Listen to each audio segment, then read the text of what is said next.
This is Pet Life Radio. Let's talk pets.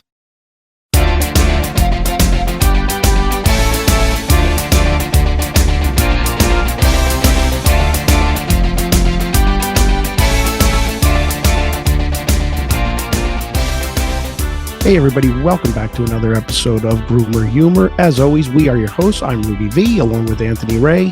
First and foremost, we want to thank our producer, Mark Winter, and Pet Life Radio for giving us the opportunity. And as always, we want to thank you guys for tuning in.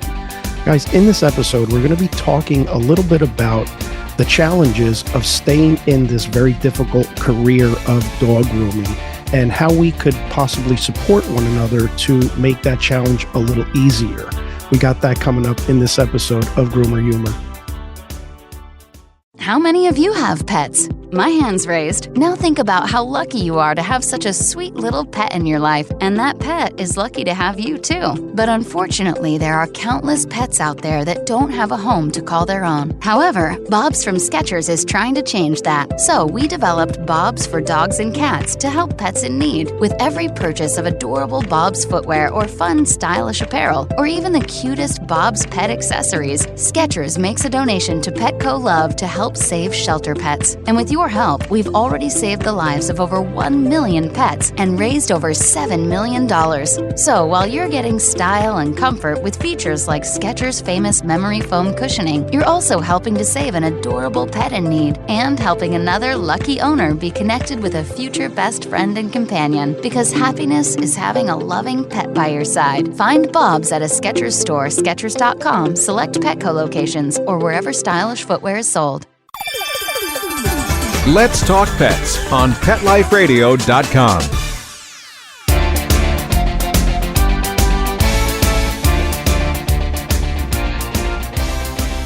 Welcome back to Groomer Humor. Once again, we are your hosts. I'm Rudy V, along with Anthony Ray.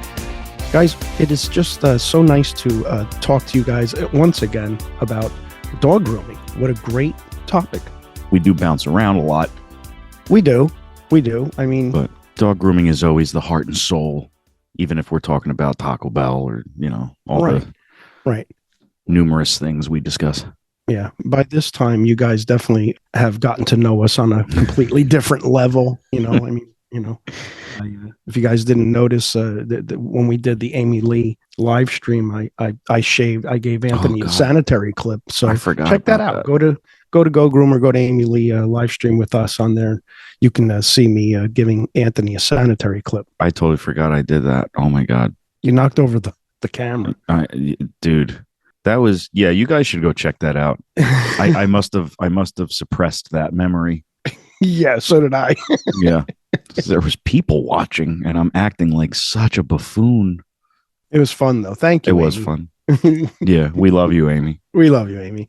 But like we mentioned in the intro, guys, the challenge of staying in this business is incredibly difficult. And I'll tell you a little bit about me, as if you don't know about me already, but I've been doing this a very long time. I started dog grooming in 1985, so I'm in about close to 38 years. And I have seen so many ups and downs in this business, both personally, professionally, and I can tell you right now, it's probably one of the most difficult occupations that you can ever get into. And I often wonder why we get into it at all. I think a lot of groomers get into this business with a very high misunderstanding of what actually goes into it. Right. There's always the misconceptions of just dog grooming is cute. Yeah. And like it's you get to play with dogs all day. Right. Well, yeah, check out some of our videos. Check out some other groomer YouTube videos and see how difficult it is. We, in our YouTube channel, don't always convey the difficulty of dog grooming because we're more of like a DIY channel. But there are other very popular grooming channels out there that show a little bit more truth of the stress of what they're feeling as they're trying to groom dogs. We show a little bit of it, but like I said, we tend to try to teach people how to groom on our YouTube channel. We try to mix in once in a while, like a shaky dog or, a nervous dog. I think the only dog that was like actively like trying to bite was the Westie getting the bath, but that dog was more trying to bite the water Yeah. than he wasn't really trying to bite you. But yeah, like you said, like we're DIY, so it's like we're not really going to teach you guys a whole lot if we're trying to deal with a dog that's trying to jump off the table. I mean, unless that's the specific problem that you have. Yeah. And not to say that we won't show that in the future, but like I said, I've been doing this for so long, guys, and there's nothing I haven't done. I've gone through all of that stressful stuff. I've done it 10 times over. And when you start to reach that 30, 40-year mark of doing dog grooming, you tend to try to alleviate yourself from the more difficult jobs, the bigger jobs, the aggressive dog jobs. And again, it's part of what I want to talk about here is that's what'll keep you in this career. Because yeah, when I started this out, I was 19 years old, went to dog grooming school, and everything was great. I was all gung-ho. I'm like, wow, and at the time I think we were getting like 25, 30 bucks for a small dog grooming, a Shih Tzu poodle. And it was like, wow, I can make $25 in, an hour and a half. It was good money back in 1985. Yeah, not so much now. Not so much now. But the point is that it's such a challenge because it's hard to make that money and it's hard to stay in it. Once I reached even like the 2 or 3 year mark, I suffered from groomer burnout. And you guys know what that is. It's when you just question your occupation, whether you want to do it anymore. You get bitten up a couple of times. You have unruly customers that come in and their demands are so high, and you're trying to please them, and dogs are jumping off the table while you're trying to groom them, and it becomes an extremely stressful environment. So what keeps us in the game, right? After a while, you start saying, hey, man, I can get another job. I can go to FedEx. I can go to UPS and make even more money and not have to deal with this crap, right? But what keeps us in the game? I guess love of dogs. If I had to sum it up, we love dogs and love being around them. It's weird, but as dog groomers, we have to separate that love and that cuddly feeling that we get with our pets and actually do the work. We actually have to give them a haircut, and that's where the challenge comes in, the problem comes in, the stress comes in. Trying to clip a dog's nails who is just trying to take your friggin' hand off. Your heart is jumping out of your skin. So I don't know how much longer I can do this, Anthony. I'll be honest with you. All kidding aside, I think I've been spent 5 years ago already. Well, you have a hernia collection that you've been building over the years, and it's probably worth a lot of money at this point because you never opened it. Right. It's mint on card, they call it. Yeah. Mint on belly button. Yeah. I think that a lot of groomers feel stuck because it's so hard to learn and master, I guess. And so few people actually do master it. And I feel like, when groomers have that realization of, especially nowadays, I could make as much money flipping burgers at McDonald's with 0% of the responsibility that carries over from dog grooming, and get steady pay and not have to really deal with trying to not get bit in the face. When they have that realization, I think they feel stuck because it's like, but I just went through 5 years of hell and stress trying to get good at this. And I'm finally like, I'm there, but now you're doing 8 dogs a day because you are there, and because you've been grooming for 10 years and you could groom a full day. Right. But with that comes the full stress of being a groomer. And then that's when people want to stop. Yep. It's almost like that's what's so weird about dog grooming. You want to stop when you reach the pinnacle of, no, you made it. You're good. You have some experience now. You can do it. And so true.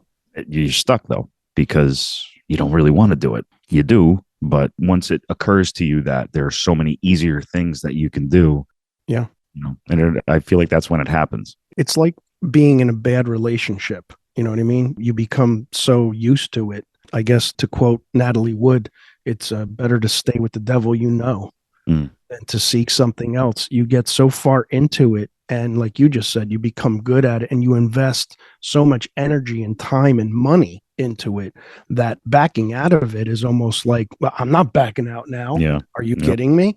But and now you're stuck. Then now you're stuck. And not to say that there's not the love of doing this, because again, like bathing dogs. We just did a video with Bogey and cleaning up Bogey. It's a rewarding job, but it's so damn stressful. I can't even, I have seen groomers collapse. No lie, guys. I've been doing this for so long. I worked in various different situations, different people. I worked for a friend of mine, and his shop was very, very busy. And I've literally seen dog groomers collapse at their table. I saw someone get bit in the face by a cocker spaniel so severely that the dog she was clipping the dog's nails. The dog came at her face, bit down, grabbed her under her lip and her nose, and her reaction was to pull away, and the dog just pulled right through her face. Her lip was out, her nose was open. So you think this is a joke, people think this is cute. It's not cute. It is friggin' dangerous at times, not all the time, but something like that will make you bounce very, very quickly. She bounced immediately, had to get plastic surgery on her face and everything. And it was a shame, but we're dealing with dogs. You're dealing with unpredictable situations at times. So again, what keeps us in? I've been severely bitten. I got severely bitten by a golden retriever.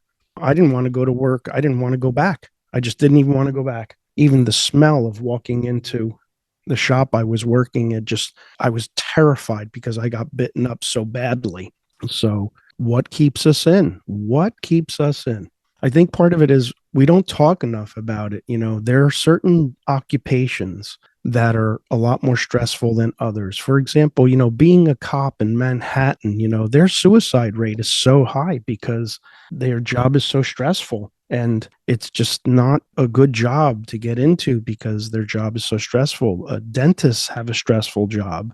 Veterinarians have a stressful job. And so do dog groomers. Well, it's certain careers are really only made for certain people. You have to have strong stomachs and, be able to deal with high stress, high anxiety situations. And not everybody can do that. I'm actually, to be honest with all of you, I'm shocked that we've even made it this far as dog groomers, because me and you run real nervous. Oh, yeah. Yeah. I run very nervous. I'm a nervous guy.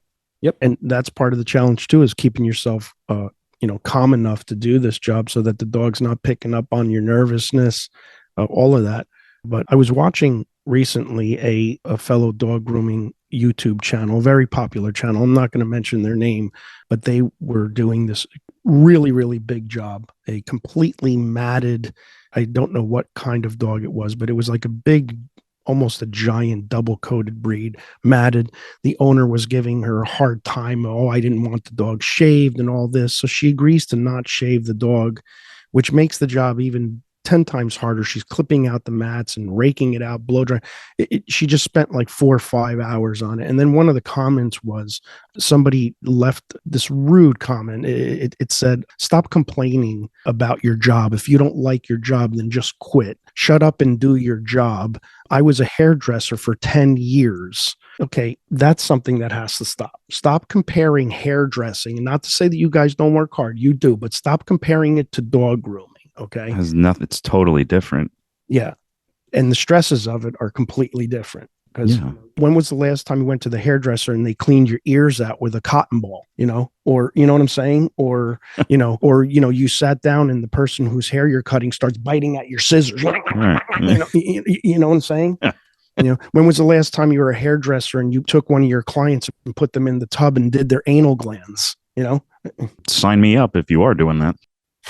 Probably use some extra work. Right. Right. So if you're if you're a hairdresser that does anal glands, I got to ask my barber what kind of specials he has. What sort of, how they break it down sometimes. Yeah. Yeah. Right. Packages. I got to see what kind of packages. Just exactly. Maybe hairdressers are doing this the whole time and we had no idea. Yeah. That would be the only thing that would make that statement you just read make any sense. Yeah. What do we know? Yeah. What do we know? But really, stop comparing, other jobs to this. This is a very unique job. It's probably one of the most unique jobs you can ever do. And that's why people don't want to do it. 3 groomers in our area have gone out since 2022 to now. 3 groomers have gone out of business. There's a reason why when you drive down, say, for example, our main drag here, there's, off the top of my head, 6 or 7 places to get your hair cut, probably 10 places to get your nails done, and there are 2 groomers. Yeah. So, yeah, it's not the same thing. Yeah, the hairdresser, comparing a hairdresser, that's a pretty idiotic comment. I'm sorry. It's a really dumb comment, you know. That doesn't make sense. Yeah. Groomers complain a lot about what they do because we have the right to complain, where we have sheer exhaustion at the end of the day, especially if we have a big job or a difficult dog that we're working on. And we talk about it in our videos all the time. So, you know, you dog groomers out there, keep complaining. Don't worry about it. We're listening. You know, dog groomer. We spend most of our time complaining about dog grooming to other groomers anyway. It's just water cooler talk. Leave us alone. Exactly. It's not complaining. We're discussing the occupation. We're discussing our job. Yeah. God forbid a dog groomer should discuss their job or how difficult it is right away. Oh my God, you should be loving your job. You're playing with dogs all day. No, we're not. We're not playing with dogs all day. Although we do have a video coming up of us playing with the dog all day. Well, that's different though. that video has a purpose. It's a puppy. We're breaking through to it and giving it freedom. So yeah, we're playing with it, but we still have to groom it. Right. You still have to groom it. So we're playing with a goal in mind though. So it's not stress-free playing. It's playing and at the same time praying to God we can groom this dog. Yeah. Exactly. Look for that video. It's coming up this week, maybe sometime this week or something, but it's a really, really cute dog and it's a puppy. No, it's out already. Oh, it's out already. It should be by the time. You're doing things behind my back, well, Manny. Because by the time this comes out, the video will be out already. Coño. Video's coming out tomorrow. You don't even tell me anymore what you're doing. I don't need to tell him anything. Okay. Anyway, he's the tech whiz. I don't know. I'm the tech whiz. Yeah, it took us about an hour just to set up for this show today because of your tech wizardry. It's because your computer's from 1997. Well, reload. What did the app needed to update? No, I don't know. You might want to update the app, Anthony, before we talk to Mark. Or you could take a quick stroll in Best Buy. Well, let's do that. You want to go today? Yes. Okay, we'll do that right after. Now, anyway, hurry up because I want to go to Best Buy now. Let's roll. So yeah, one of the things is that the dog groomers complain. We should be complaining to one another. Okay. So, and that's another thing that we should never do. Dog groomers should never be talking crap about other dog groomers. That bothers me. Stop talking crap about other dog groomers because, just because you were able to do this really hard to handle aggressive job doesn't make you a better dog groomer than someone else, because you don't know what that dog may have done at another shop or its previous grooming. Okay. For all you know, that dog bit somebody up, bit the other dog groomer up, or bit one of her employees up really, really badly, or ended up getting hurt really bad. And now, that person, the owner of that dog, may have table hopped and finally got to you. And because she stopped complaining about it or something like that, and realized that the more I complain, the more nobody wants to do my dog. And you end up doing it. Yeah, okay, fine. It's great that you did it, but don't put down another dog groomer because they chose not to. Because again, you don't know what they may have been going through. For all you know, they're going through a divorce or whatever, worse than that. And they just couldn't do that dog, but you did. We've had dogs here that we were able to do that other groomers couldn't do, because sometimes certain dogs will just take to certain people. Some dogs are more comfortable with men than they are women, or women than they are men. Some dogs are just more comfortable with a different environment. Maybe your shop smells differently, or a mobile groomer. So you never know what that dog did previously. So you should never really talk about another dog groomer. For all you know, that other dog groomer was severely injured by that dog that you're able to do. So again, we need to support one another. Dog groomers need to support one another in the sense of, hey, I couldn't do this dog. Do you want to try to do this dog? Things like that. We do a lot of older dogs. We specialize in older dogs. I can sit here and say we specialize in older dogs. We're not that great with puppies, really. No. Because puppies... We run nervous, and puppies are very stressful because they don't know anything. Yeah. And don't get me wrong. You might be that dog groomer that's just well-versed and rounded, and you can do it. And that's great. Good for you. And God bless you. We need groomers like you. But again, don't be talking about other groomers that, especially somebody like me, I'm going to be 60 years old soon. Yeah. I can't do giant breeds anymore. Been there, done that, man. What am I supposed to do? I can barely get out of bed in the morning and I'm going to be crawling around the floor doing a giant breed. I've had 3 hernias. I got varicose veins shooting out of my right leg. I feel like they're going to explode and my leg is going to fall off. You got varicose veins coming out of your eyes at this point. Exactly. So, and we still get show us some giant breeds. Dude, No. sorry. I'm sorry. We have Chico. Yeah. That's it. Yeah. We have Chico. We have one, what is he, a golden doodle or a labradoodle? I forget which. And, we got a couple of huge like boxers, but I'm done doing a Great Pyrenees. I can't do a Great Pyrenees anymore. It'll kill me. It'll kill me. The job will kill you eventually. So yeah, if you're 25, 30, even 40 years old and you still feel like you can do that big Great Pyrenees or that St. Bernard or something like that, then by all means do it and God bless you. But for somebody like me that's been doing this for almost 40 years, sorry guys, I just can't do that anymore. I ain't doing a Great Dane either. No, and you might want to question that yourself. If you're in this career and you're creeping up and getting older in your career, you kind of start just taking smaller dogs. And we've seen it all, what you were saying before with dogs being okay somewhere and not being okay somewhere. We've seen every version of that. We've had dogs that have come to us that nobody else can do, and they're an angel for us. We've seen the opposite. We couldn't do it.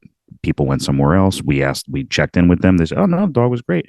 We've even had to tell some of our customers that, the first couple of times the dog let us do it and now it just hates us for some reason we don't know. And then the customer does it themselves and they're an angel. So it's like we've seen it all. Like, you just never know. Right. You never know because it's very unpredictable. Dogs are unpredictable. That's just the way it is. And that's the purpose of this particular podcast. And what we're talking about is how do you do this long term? And I'm telling you how I did it. I did it by trial and error, by multiple hernias, like you said. Got a nice collection. Collection of hernias. I have probably about $200,000 worth of hernia in me. There you go. You should unload some of them. Yeah, exactly. But how do you stay in this business once you start creeping up on 50 and 60 years old? Do you still have that energy? And if you do, God bless you. I don't. I'm sorry. I don't. I'm just being honest with you guys because the industry, groomers have to support one another. I'm sorry. We have to support one another in every aspect of this. It bothers me when I hear groomers putting down other groomers because, in my opinion, every groomer is doing the absolute best they can, Yeah. And there's very few of us. So, there's not a whole lot to deal with. There's not a whole lot of groomers and there's not a whole lot of young people choosing this profession either. Unfortunately, I was hoping it would turn to a different way, but. Well, maybe it still will.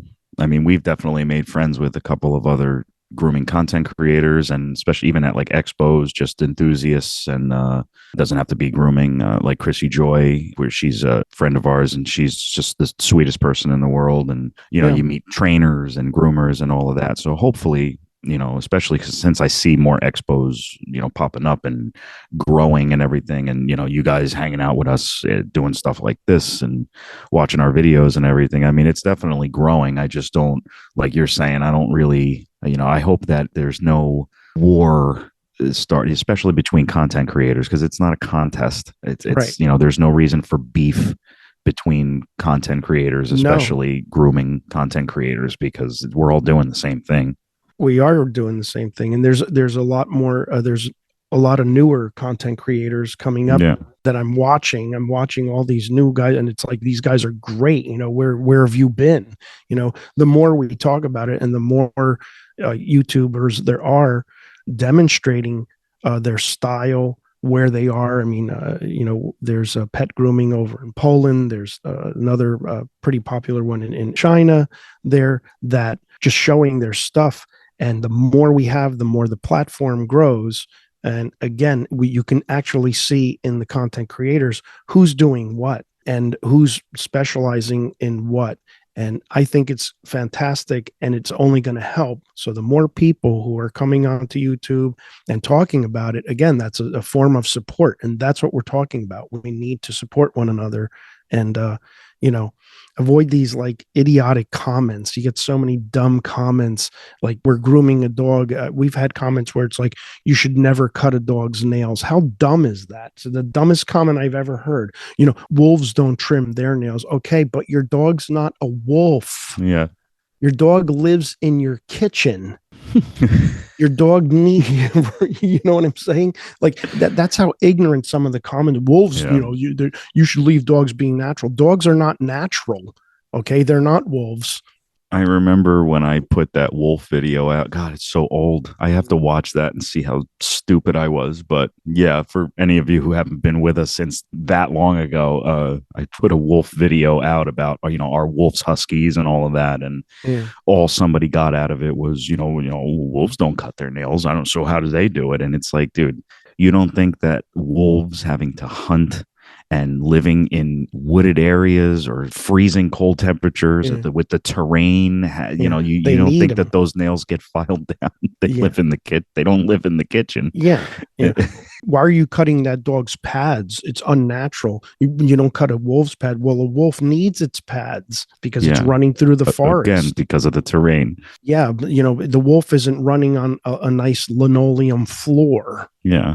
And also a wolf isn't a dog, so its DNA is different. Maybe the fur under a wolf's pads doesn't grow the same way a domesticated dog's does. Yeah, I don't think the Chi-Chi is gonna need as much more. I don't know. Right, as alpha, Yeah, and then we get the dumbest comments too, like who do you think would win in a fight, a wolf or a pit bull? Man, I don't know. I don't want to see that. The wolf would win because you. I don't want to see it either. But the wolf would win because just as the fight starts, the pit bull has no idea that, there's 9 other wolves around me the whole time. That's what I was going to say. They're hiding. Yeah, they're wild animals. The wolf would win. Yeah, the wolf would probably win because you guys are, in Jurassic Park.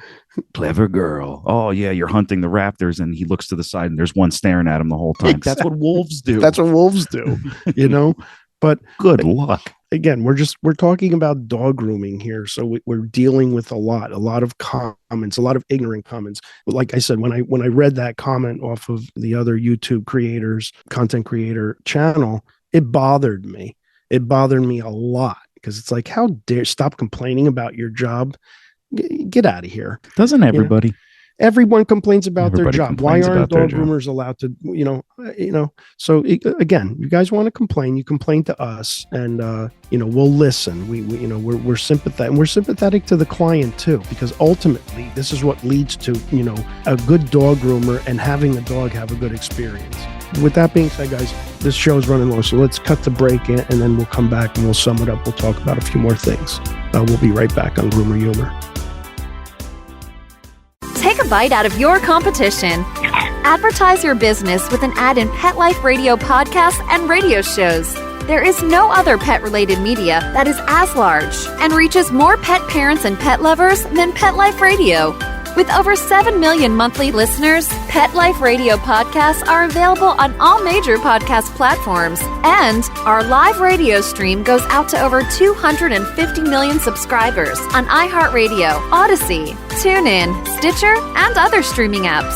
For more information on how you can advertise on the #1 pet podcast and radio network, visit PetLifeRadio.com/advertise today. Let's talk pets. Let's talk pets On Pet Life Radio. Pet Life PetLifeRadio.com.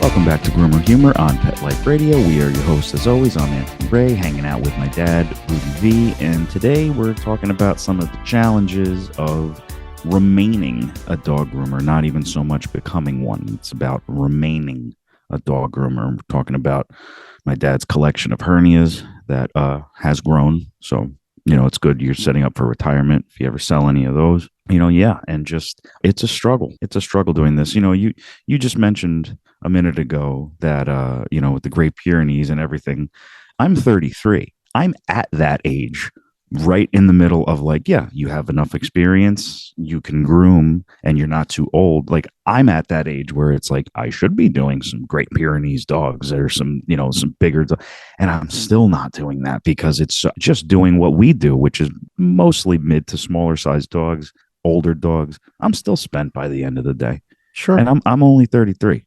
Yeah. I am a spring chicken. Yeah.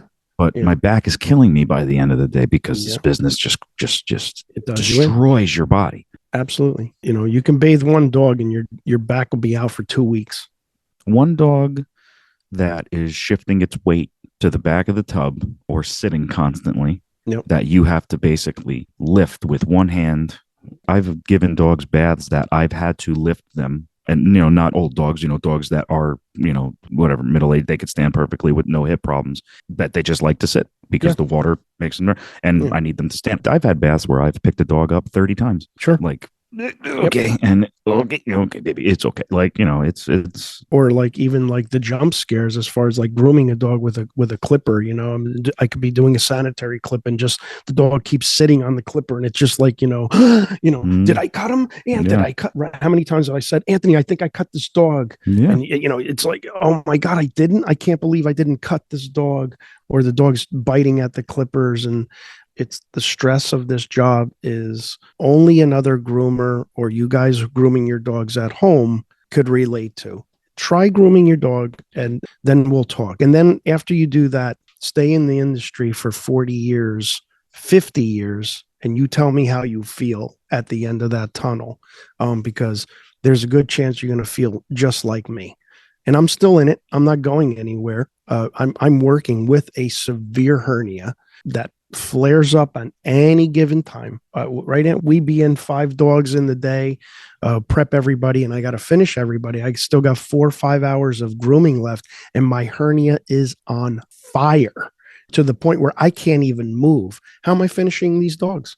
That's what we're talking about here. It's a lot more than, say, just, using certain products, right? Like everybody's using certain products. And listen, not to say that not using good quality products aren't going to help and make your job easier or your result is going to be better. They are. We're not, by all means, we're not saying go out there and use bad products, but that's not what's going to keep you in this business.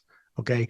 What's going to keep you in this business is your ability to deal with stress. Number one, keeping up your confidence level. You're constantly challenging or questioning your confidence in this, meaning like, I don't know if I feel good enough to do this anymore. Your attitude towards it, dealing with rude customers, how you're still handling dogs after you got bitten or you had a stressful day of a dog trying to even bite you all day. What's going to keep you in this business? What's your mental state of mind? What's going to keep you in this business is what you're feeling inside you. Okay. And again, I've seen people give this up because they've gone through a bad divorce or the death of a loved one. I lost a lot of my family members and was ready to give this up because I just couldn't deal with the stress. It's just stress upon stress. So work on yourself. If you guys are choosing to do this, you really need to go inward. And I don't know if that sounds cheesy or not, but you need to rest. You need to rest your body. You need to rest your mind. You need to constantly reevaluate the voice inside you and get out there and hug a tree if you have to. I don't know. That's what I do. I take long walks in the park to calm myself down and reevaluate what I do. It's subject to change on what might be going on in your life at any given time. Again, you might be having a really, really hard time in your life. Maybe, God forbid, maybe your child got sick or something like that, and you're dealing with that. And now you're going into work and you're dealing with, someone complaining that, you left the bangs too long. You see what I'm saying? We have lives. Dog groomers have lives, and it's not just to appease you. You see, and I think that there's there's just too much of that. Like, us appeasing everyone. We have to appease the client all the time. Well, it's hard to appease the client when you're in physical pain or you're having a rough time in your life. You don't want to hear it. You just don't want to hear it. And again, you still have to separate yourself. And we do hear it. And a good dog groomer is going to tolerate that, is going to say, I'm putting my personal life aside because I have to groom Fluffy here. I don't know if that makes sense. Yeah, no, well, it does. We should design a shirt that says instead of Frankie say relax, it should be, Groomer or Rudy say relax, because that's really the whole point. Is like you have to stay calm. You got to relax. You do. if you want to survive in this business. No, you have to find a zen. For us, and it's changed a little bit throughout the years. Like currently it's more just me and you. We just talk each other through the day. But we used to put the TV on. Sometimes we still do out front. Background noise, nothing too loud that'll distract you or the dogs, but background noise. Some people, one person when we first started the podcast, they put our podcast on while they're bathing. They're a dog bather. I wonder if they're still listening. That was a really. If you are, thank you. Thank you, because that was such a sweet thing to say. But we always remember your kind comment that you left. First comment that this podcast ever got. Some people listen to music or a podcast. Listening to podcasts in general is actually a really popular one. Again, nothing overly distracting where you're going to forget, you have to be in the zone, but you have to find something to relax, and anything that makes you happy. Like I said, me and you have so much to talk about all the time. So usually we just sort of talk to each other throughout our day, but it does help keep calm. Take breaks. You got to be wary of taking too long a break. That's another craziness about this business is, you've had times where it's like, I can sit, but I could only sit for like 60 seconds because the longer I sit, the harder it is to get back up. Yeah. Or the time restraint of getting the dog out. Yeah, you run out of time, but you have to find the calmness. And I know it sounds like a broken record, but just, only take dogs that you can do. That don't stress you to the point of wanting to quit, and don't ever quit because of what a customer or a potential client says to you, because that would be the worst. That's a good point, because you could be doing this great job and it's always going to be that one client that you listen to that rings out in your ear like, oh my God, I'm a bad groomer now because one person didn't like what I did. Exactly. And if you went through what we went through with sites like Yelp, where we have somebody who's not even a customer of ours leaving horrible comments, lying, and then to combat false information, we tell some of our customers of 20 years, we've never asked you to do this, but can you push this review down by telling everybody what a great relationship we have with you? And then Yelp filters those out as not real. And it's like, wow, okay. So don't let crap like that be the reason you get out of being a groomer, especially if you're excelling at it. We want to give a big thanks to all of our customers that come into our grooming shop, because we have great customers. Not without weeding out a lot of the bad customers. We basically have a 3 strikes you're out rule. Mm-hmm. If you don't like what I'm doing after 3 times, then go somewhere else, because there's nothing I can do to sit there, and because I'm not going to sit there and constantly, you got that customer that's going to complain every grooming for years. It's not going to make you feel good, and it's not going to make you want to groom their dog either. No, you know what I'm saying? It's not a petty thing either. What happens when you do that, if you're a customer who complains about it every time, is it just stresses your groomer out. Now, every time you bring your dog in, the groomer is going to be more stressed about you complaining than making sure it's a safe grooming. The dog's going to feed off of that. So by just complaining every time, you're creating this highly stressful environment for your dog and your groomer. Yeah. And it's not worth that. No, what it does is it develops just a bad relationship. Okay, if somebody's always telling you how wrong you are, how disappointed they are in you, you're just going to get worse and worse, and it's going to develop a bad relationship. So if you guys get anything out of this podcast, if you're a client of a dog groomer, please give your dog groomer a hug. Okay. Tell them that you love what they're doing and thank you, which most people do. Don't get me wrong. Most clients are very, very good, especially ours. Again, we want to thank you guys. And if you're a groomer, for God's sakes, please support your fellow groomer. Okay. Support your fellow groomer. You know what they're going through. So please, groomers need to support one another. And this is one way to do it. Let us know what you do. Please, whatever you do to calm yourself down and keep yourself sane while you're doing this incredibly challenging occupation, let us know. Please write it in the comments and give us some ideas and help another groomer out.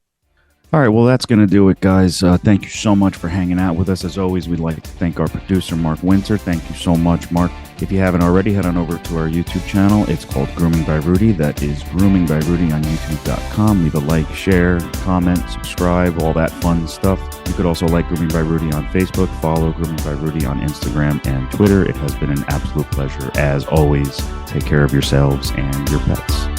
Let's Talk Pets, every week on demand, only on PetLifeRadio.com.